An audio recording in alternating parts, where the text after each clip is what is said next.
เนาะทางไอตูพี่น้อยเนาะเพิ่นก็เป็นคนลาวเลยแล้วอยู่ทางต่างประเทศพี่น้อยเนาะเพิ่นให้เฮามาโปรดสัตว์เนาะบ่ว่าสิเป็นกระป๋อมนกอันนี้เนาะจับปล่อยไปจ้ะไปก็อย่าให้เพิ่นจับได้บัดนี้ไปหาบอลลี่บนเสาเด้อพี่มาอยู่ทางนี้พี่มาทางนี้พี่เดี๋ยวพี่ไป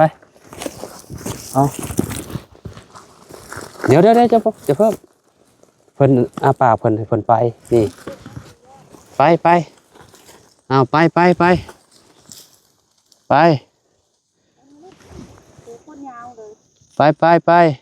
รีไปนะพูเด้อบ่เด้อใช่เดี๋ยวเพิ่นออกก่อนไป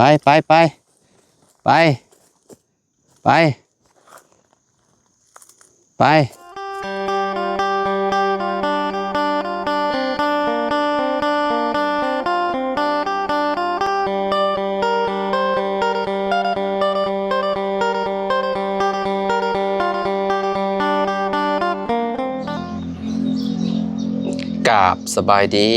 สวัสดีพ่อแม่พี่น้อง FC เบิร์ดสุขุสุคนเนาะบ่ว่าสิอยู่ใน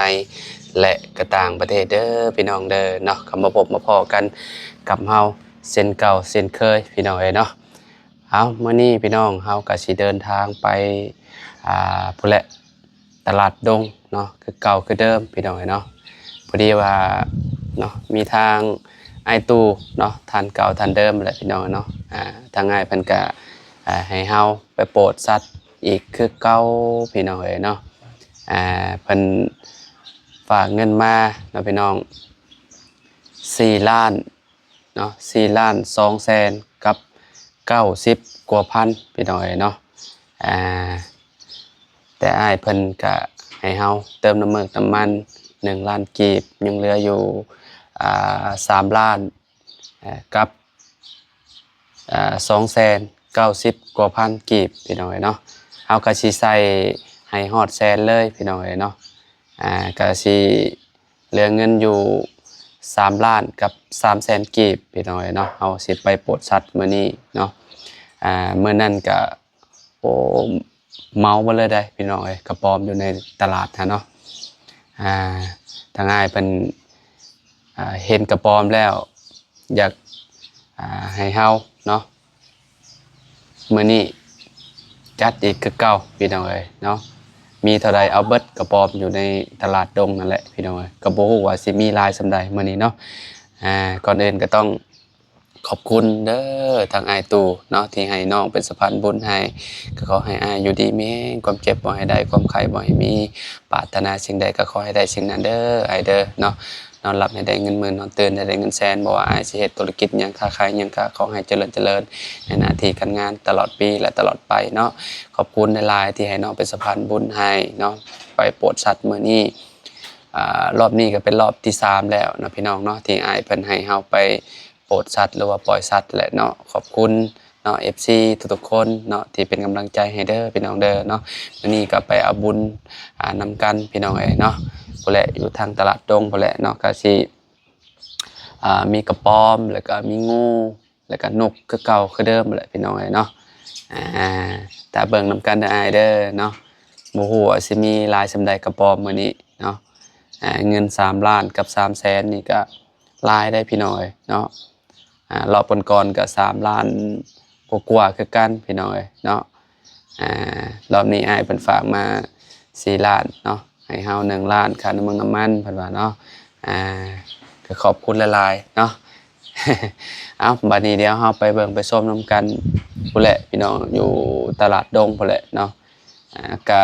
ห่างจากบ้านเฮาก็บ่ไกลปานใดขี่รถไปประมาณ10 กว่านาทีพี่น้องเนาะก็ฮอดแล้วเนาะตลาดดงบ่อนเพิ่นขายสัตว์พี่น้องเนาะก็โอ้หลายได้พี่น้องเนาะกระป๋อมยามนี้นะเนาะเพราะว่ายามมันอยู่แล้วพี่น้องเนาะโอเคไปพุ่นแหละไปเจอกันอยู่พุ่นเนาะพี่น้องโดยตอนนี้ก็มาฮอดแล้วพี่น้องเนาะมาฮอดตลาดดงแล้วโอ้ไม้ค่อยคือดูดกับอันนี้เนาะแพงไม้กับแป๊บนึง ดึกดูดกับเล็กเสือหน่อยลูกปะสวัสดีปะลุงไหมสวัสดีปะลุงก่อนสวัสดีก่อนไหมสวัสดีจ้าใช่ไหมโอเคมาเขาไปง่ายลงก่อนท้องเขาได้เนี่ย กระป๋องกลาง150,000150,000เนี่ยอันนี้เท่าไหร่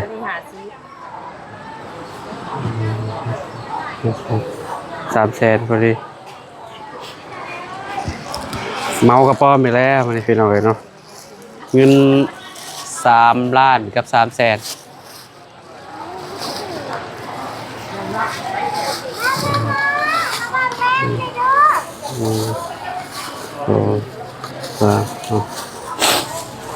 มิงแข้งโอเคซื้อไป300,000แล้วพี่น้องมิงแข้งยังไงเนี่ยซีแบบนี้เนาะ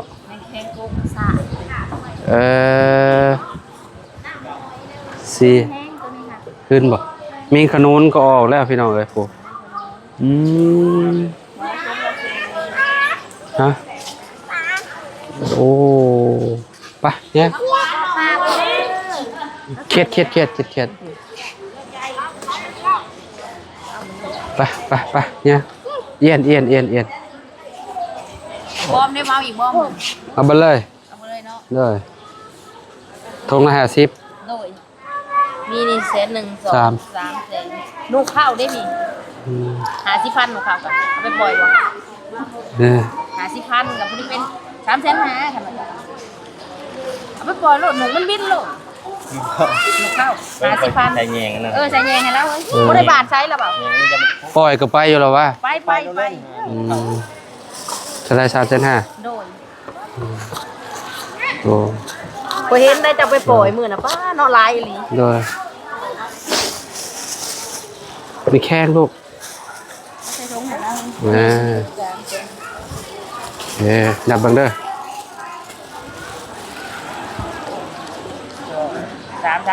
กบพิซซ่าตะเอาหนูได้บ่เฮ้ยมียังกันน่ะโอ้น้องงัวลูกน้องงัวมีแข้งกลายลีพี่น้องเอ้ยอันนี้ทงก็ได้นี่ทง50ฮะเท่าไหร่ซื้อซอยแม่บ้านเนี่ยเท่าไหร่เอ้ย20,000ใส่น้องมีไว้ทราบให้ละทอนก็ได้ใส่น้ำของเองก็ได้เฮ้ยเอาใส่น้ำกันก็ได้ใส่ถุงนึงค่ะใส่แกะใส่ต้นนี้ก็ได้แม่เอ้ยจะอยากโตบ้าโตอะไรเอ้ยถ้ามันตัวใหญ่อย่างครบมีหนุกเข้าน้ำพี่น้องเลยเนาะบางหนุ่มมีแต่เจ้าปล่อยเลยเจ้าอันเจ้ามาเฮ้ยมาอีเสียตัวทอนเงินไปนะข้างมาทำกินเลยสิโอเคโดยหอยแม่นลูกหอยโอ้ร้ายเลยไปเลยมาเท่าใด100,000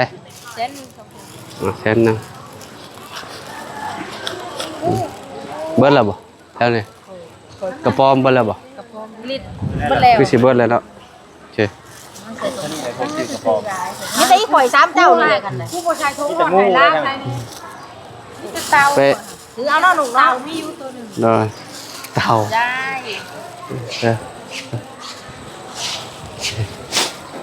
เลาะตอนนี้เบิร์ดแล้วกระป๋อมพี่น้องเอ้ยไปเบิ่งงูก่อนบัดนี้ไปเต่าเดี๋ยวพ่อสิซื้อให้ดอกนี่เราปล่อยงูเท่าไหร่ไปมืดรถนี่ฮะ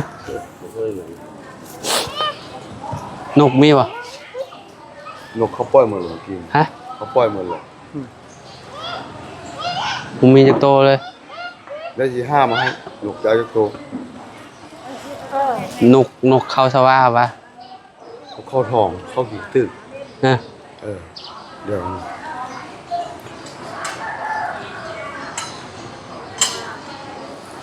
อันนี้เท่าไหร่คือได้6 เซนมี3ตัว 600,000เอา ตัว500,000 500,000 อันนี้5 500,000 อันนี้500,000อันนี้ 500,000 อันนี้500,000 500,000 1 2 3 4 5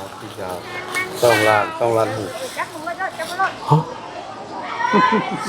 นี่ก็500,000นี่ก็500,000 ขอยอยากได้นกขอยอยากได้นกนำ นกให้นก2ล้าน6 ขอยอยากได้นกนำ เพื่อนโตยังก่อนนี่นะ ได้ นี่ ได้ดิได้ ตัวมันนอนอยู่เนี่ย เห็น เอาสิ้น อันนี้5ป่ะ 5อันนี้ก็5อันนี้ก็5อันนี้ก็5เอาล้านหนึงเอาล้านหนึงป่ะ ล้านนึง มา นำเงินมาก่อน ล้านนึง2โท 1 2 3 4 5 6 7 8 9 10 เจ้าขี้หูเนาะถ้าข้างดำมันแวบติดแบบนี้ อันนี้จากโต้นะ 2 นี่ซออันนี้ก็ซองป่ะซอใช้นกบ่เนี่ยเอานกไม่ค่อยนะ นกบ่อันนี้ตัวนก ลายให้แล้วเบอนับเงินก่อนยังได้ใส่1 2 3 4 5 6 7 8 9 10 11เอาอันนี้อีก5ก็ได้1 2 3 4 5เอา นกจัก10ตัวเนาะบ่หา ลายก็หันก็ได้โตเท่าใดโตละเท่าใด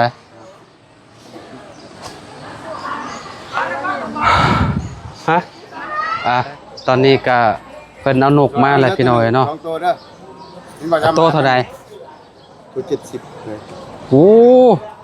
โต70 นกเข้าน่ะไหนเลยบ่เป็นนกเข้าสว่าได้ ยังบ่ เข้าท้องไหนนี่เราก็สิฮู้กันล่ะเดี๋ยวจะมันไผเนาะ เบิ่งเงินก่อน นี่ เงินเหลือจากล้าน นกเข้าท้องบ่มันนกเข้าสว่าเนี่ยเข้าค่ายตัวแทนได้หนู 1 2 เอาตัว 3 4 5 6 7 8 9 10โอ้เหลือเงิน1ล้านได้จากโตนี่โต70 ตัวก็700,000อันนี้12ตัว10ตัว700,000 2ตัว700,000 800,000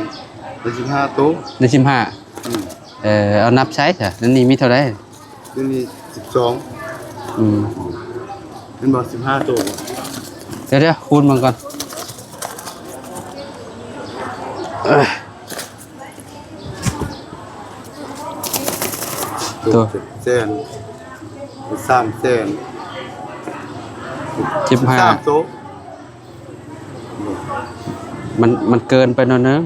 คะแนนบ่15นะเอา13น้องเบอร์13คูณ7 90 900,000 13 14บ่ดี14ยังเหลือหน่อยนึง ตัว ได้อยู่14โต14โตนี่900,000กับ80,000 4ตัวเลย แม่น 900,000 เอาก็เหลือเงินอยู่เท่าไหร่เหลือเท่าไหร่เหลืออยู่ 20,000 กีบเอาใส่อะไรอยู่มันนี่เอาใส่ ใช้อีก14โต 12 22เนาะใส่อีก2ตัว อืม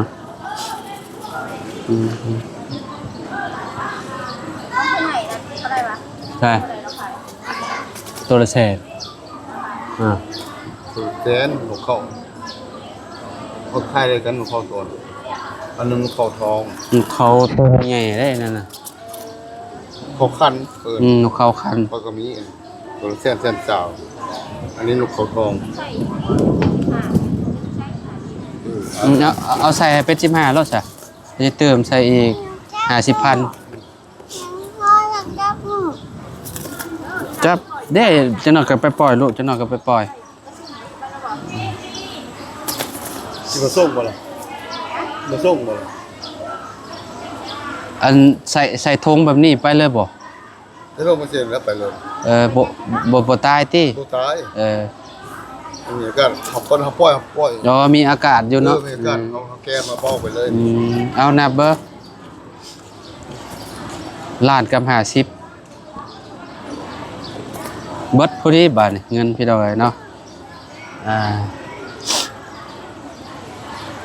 15โต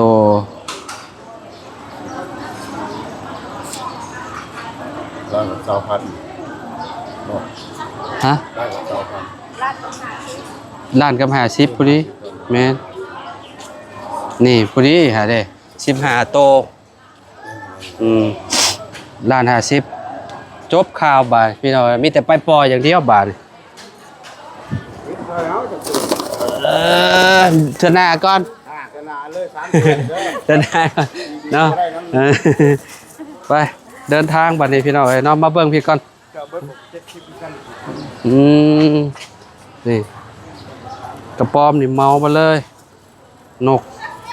พี่น้องเอ้ยกระปอม1 2 3 4 5 6 7 8 9 10 11 12 13ถุงเนาะแล้วก็งูไหมแล้วก็งู โอ้อัดแย่แท้อันนี้เป็นหนึ่งเนาะบ่ไปโดนดิ ใช่แล้วก็มีงูพี่น้องเอ้ย แย่นี่ผมมีงาน งูอันโตละหาอันนี้500,000ได้พี่น้องอันนี้ทุงละ500,000เนาะเลยกันนี่มื้อนั้นน่ะค่อยเจออยู่เซโปนน่ะโตซำนี้เลยนี่แหละซำนี้แหละพี่น้องเอ้ยนี่ไปวันนี้ เสื้อเรื่องก่อน สิงเสือหน่อยเนาะปล่อยดิสัตว์จ้วบไปเลยเนาะไว้เอ้ย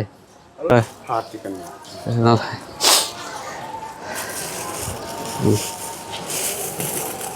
เอ้ยเอาบุญนำกันพี่น้องเอ้ย ผมว่าเราได้บุญ เด้อ คุณลำสู้ คำน้ำสู้ ลูกจับลูกจับแม่ลูกจับโน้ลูกจับบ่ได้เลย ไปพี่น้องเอ้ยเนาะไปพ่อกันบอนเฮาปล่อยพุ่นเด้อพี่น้องเด้อเนาะโดยมาพี่น้องเอ้ยนะตอนนี้ก็มาฮอดป่าแล้วพี่น้องเอ้ยเอาเบิ่งใกล้ๆเด้อนี่เท่า300-400ชีวิตพอแล้วกระปอมบ่หลายถึงพี่น้องเอ้ยเนาะแล้วก็นกนี่พี่น้องเอ้ยนกนี่แล้วก็นกเข้าพี่น้องเอ้ยนี่โอ้นกเข้าตาเพิ่นพี่น้องเอ้ยเอาบ้านนี้ไปอย่าให้เขาจับเขายังนะบ้านไปรี่เด้อบัดนี้เด้อเจ้าเด้อเนาะใช่ลูกเอาบุญนำกันเด้อเนาะนี่เด้ออ้ายเฮากับมาโปรดให้อ้ายแล้วเนาะก็คือมื้อนี้น่ะเมาไปเลยอันกระปอมกระแปมก็ได้เนาะสุดเจ้าก็ไปหาลี่หาเซาได้บัดนี้บ่อนได้ที่ว่ามันคนจับจุมเจ้าบ่ได้ก็ไปลี่เอาเนาะมีแต่โชคมีแต่ลาภบัดนี้เนาะ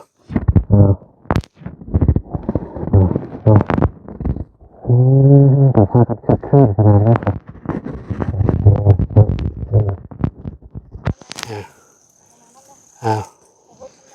ฮัลโหลฮอตนั่นนึงเอาเจ้าไปอย่าให้เขาจับได้เด้อซะเอาเด้อเอาบุญนำกันเนาะ FC คือกันได้บุญนำกันพี่น้องเอ้ยเนาะนกเข้าก็ได้นี่กระเพาะกระทืนก่อนเข้าป่ามานั่งท่านี้ลูกนั่งท่านี้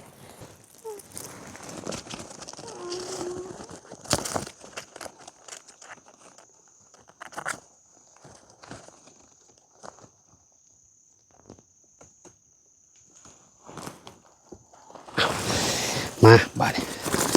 ปล่อยนบมือเด้อบัดนี้ไอเด้อเนาะทางไอตู่พี่น้อยเนาะเพิ่นก็เป็นคนลาวเลยแล้วอยู่ทางต่างประเทศพี่น้อยเนาะเพิ่นให้ เอามาโปรดสัตว์เนาะบ่สิเป็นกระป๋อมนกอันนี้เนาะจับปล่อยไปจ้ะไปไปไปไปนี่จับขึ้นมานี่จับสู้ที่ปล่อยไปมาเอาจับปล่อยสู้ที่ได้สาวไปปล่อยปะ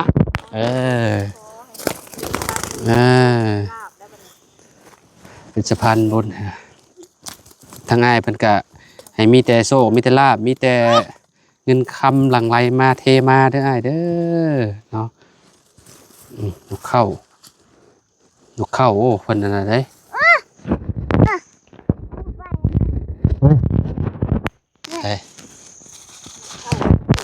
โอ้ไปเลยโ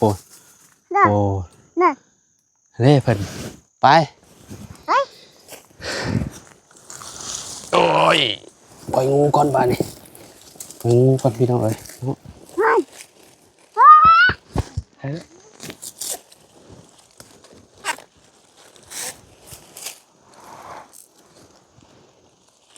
จุ๊บเจ้ากะ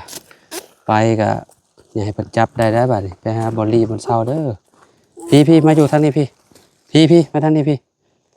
เดี๋ยวพี่ไปเอา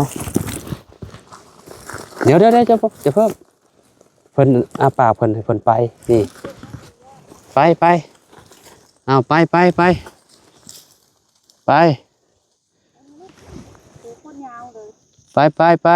ไปรีไปนะเด้อบ่เด้อเฮ้ยเดี๋ยวเพิ่นออกก่อนไปไปไ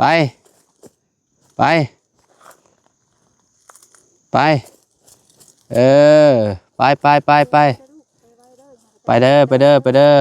เอาชุบก่อยมาปล่อยชุบเจ้าเลยกะให้ชุบเจ้าหักษาเอาตัวเองได้บ่านี่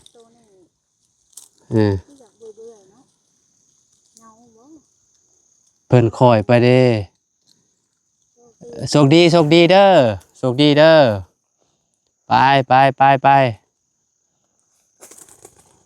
ไปโอ้เพิ่นยังบ๊ายบายจ้ะ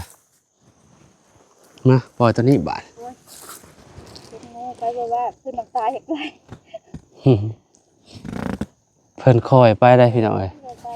แสดงว่าเพิ่นยังขอบใจอยู่ไปแล้วไปโลดบุกกลับคืนมากะยาโอ้เพิ่นกลับคืนมาได้ไปโลด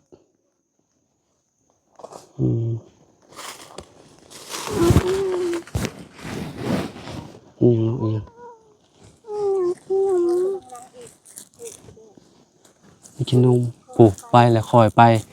โอ้เดี๋ยวเอาไปไปไปไป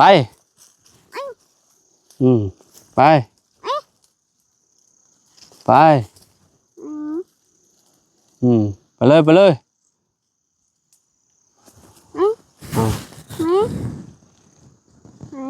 ไป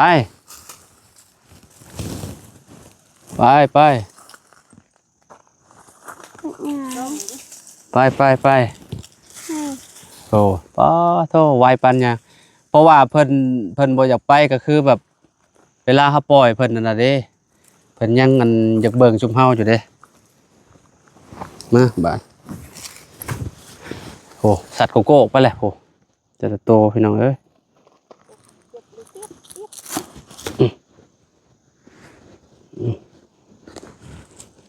มีหลาบ่ย่านบ่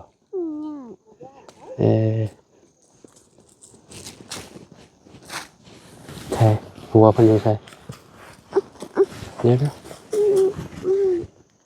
ดี๋ยว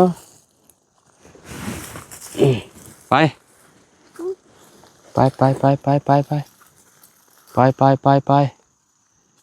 โอ้ตัวนี้หัวไปพุ่นไปปักหลาไป ไปไปไปหมอนั่นโอ้ไปบ่ไปนั่ง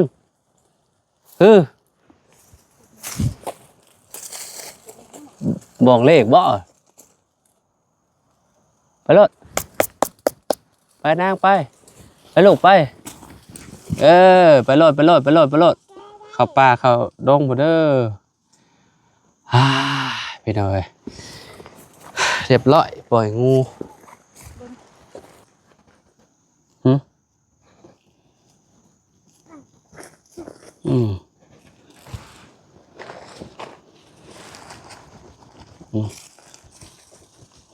ซอยจะคุ้มบ่ เนี่ยกระซอยสูงที่ซองแล้วโอ้ตัวสัตว์โก้ไปปล่อยละเม็ดในทงนั่นนะ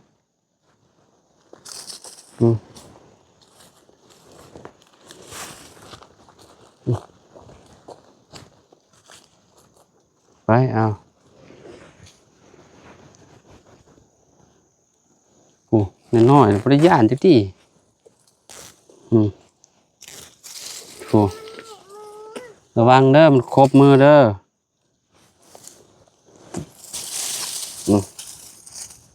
ไปโถไปแซว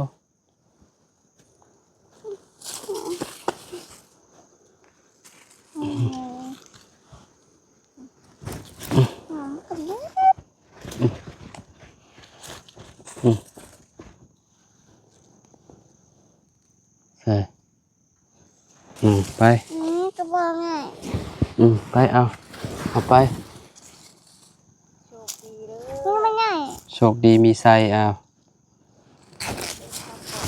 ไปเอาไปอย่าจับเด้อลูกอย่าจับมันเด้อไปไดโนเสาร์ไปโชคดีมีไซเอาไปตัวบักยิ่งๆเลย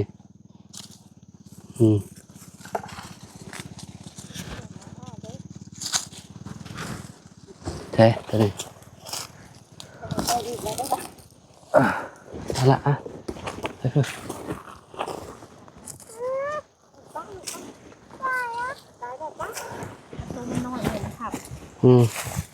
เดี๋ยวมันก็คืนปะมันอย่าเห็ดมันนี่มาปล่อยพี่นี่เอานี่พี่มาพี่ท่านนี่พี่เจ้าหน่อยปล่อย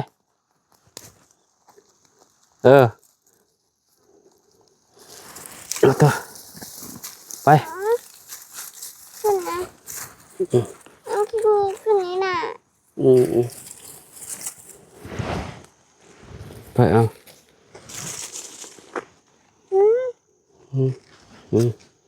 ตาอย่าเห็ดมันเดี๋ยวมันก็คืนจะจับมันเดี๋ยวมันหายใจอยู่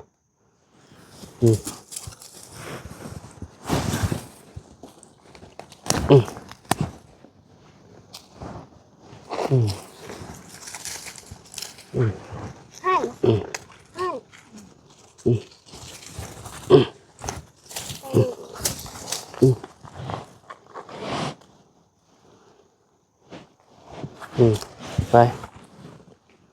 โอ้300-400ผม400-500บ่จ๊ะ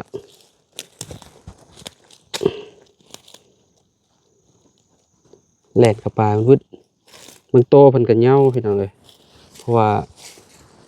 ที่เพิ่นจับมาหลายมื้อเลยเด้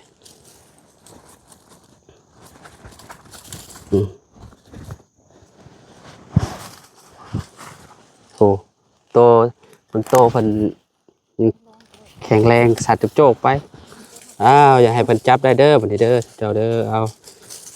ไปลี่เด้อบัดนี้ไปโชว์มิตรลาบได้เด้อปล่อยโปรดชัดกะก็ให้หลังไล่มาคือสัตว์นี่แหละเงินคำก็ได้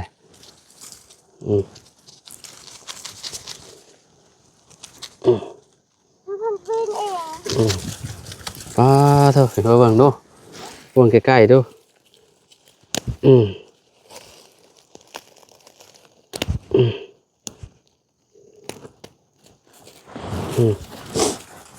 อ๋อโตพี่น้องเลยโอ้จะแซวไป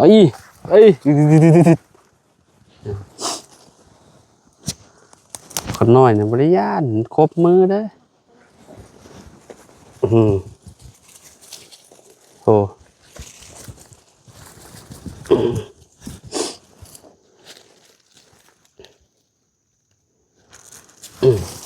ไปอ่า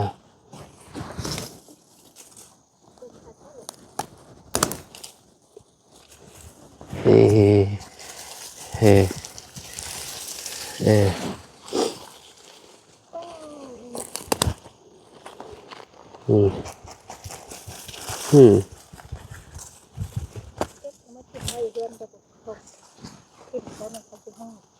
ทุ่งนี่นะทุ่งพะแยงนี่นะ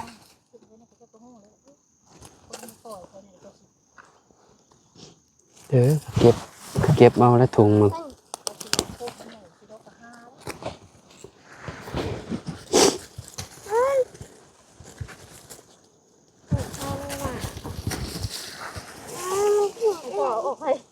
นะเดี๋ยวแป๊บนะใส่มาเอาไปบาดนี่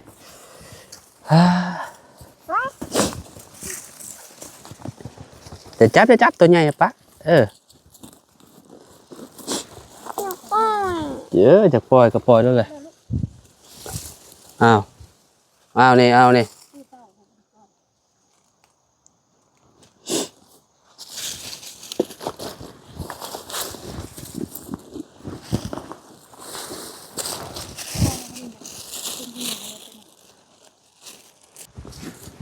ปอปลาแล่นมาใส่ถุ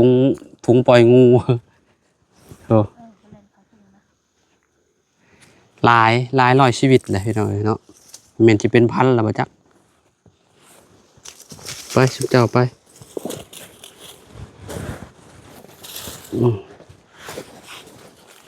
เก็บเอาพะแยงกัน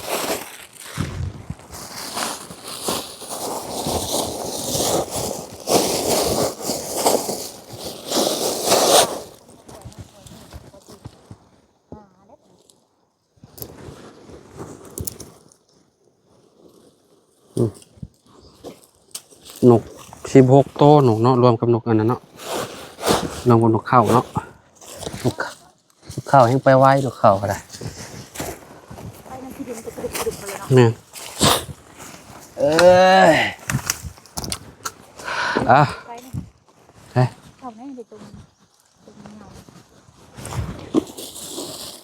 เดี๋ยวเพิ่นก็คืนเดี๋ยวเพิ่นก็ไปเองเนาะมันจะนี่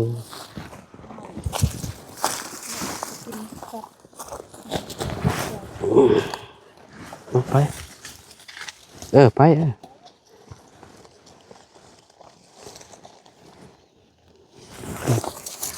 ี่อยู่นี่แน่นอนแน่นี่เดี๋ยวเพิ่นมีแฮงเพิ่นก็ไปเองแล้วเด้ไป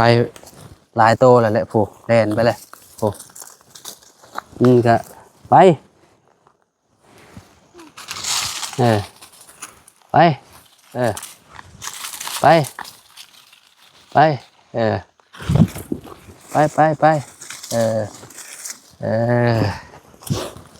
รีเอา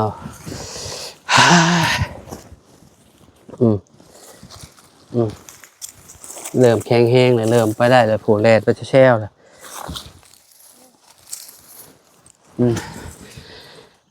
ปล่อยผูป้าจับใส่ต้นไม้เลย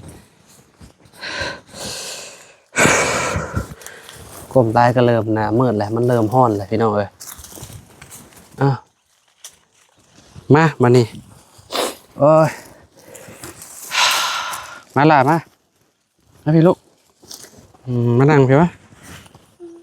มานี่เอากระเป๋าปล่อยแล้วใช่เอาไปปล่อยขึ้นกองไม้ป่ะ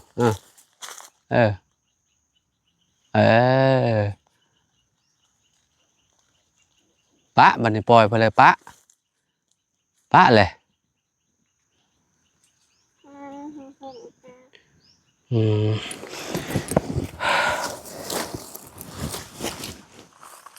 อ้าวโอเคพี่น้องเนาะตอนนี้ก็ปล่อยกระปอมแล้วเป็นทีเรียบร้อยแล้วเนาะนกยังไปไวพี่น้องเนาะเพราะว่าเพิ่นมีปีกเนาะอ่างูก็ไปไวคือกันพี่น้องเนาะเพราะเมื่อกี้นี่เพิ่นแบบมีตัวหนึ่งที่ว่าเฮาปล่อยแล้วเพิ่นแบบเฮ็ดโตงอแบบนี้แหละพี่น้องเนาะโตแบบคอเฮ็ดคือแบบนี้แหละคอเพิ่นน่าสิมีปัญหาบ่หรือว่าจังไดแต่เฮาไล่เพิ่นไปเพิ่นแต่ก็สัตว์จวกไปเลยพี่น้องเนาะแสดงว่าเพิ่นต้องมีแนวแบบอยากบอกนี่แหละพี่น้องเนาะอ่าคือแบบเพิ่นขอบใจเนาะนำผู้ใหญ่เพิ่นนั่นแหละพี่น้องนำผู้ใหญ่ใจดีเนาะที่ว่าถ่ายชีวิตเพิ่นพี่น้องเนาะสัตว์แต่ละโตวเพิ่นก็เนาะอ่าหลีกเลี่ยงบ่ได้พี่น้องเนาะจากการล่านะเนาะคะแนนว่าเพิ่นออกมาอยู่น้ำหมองแป้นหยังเพิ่นก็บ่รอดพี่น้องเนาะแต่อันนี่ก็ยังว่าถือว่าเพิ่นก็โชคดีอยู่เนาะถึกมีผู้ใหญ่ใจบุญเนาะมาโปรดเพิ่นพี่น้องเนาะก่อนอื่นก็ต้องขอขอบคุณเนาะทางไอตู่และลายเนาะที่ให้น้องเป็นสะพานบุญให้เด้อไอเด้อเนาะก็ขอให้ไออยู่ดีมีแห้งให้ร่ำให้รวยมาให้ช่วยจักเถื่อเด้อเนาะปรารถนาสิ่งใดก็ขอให้ได้สิ่งนั้นเนาะน้องก็มาโปรดเนาะสัตว์ให้ไอ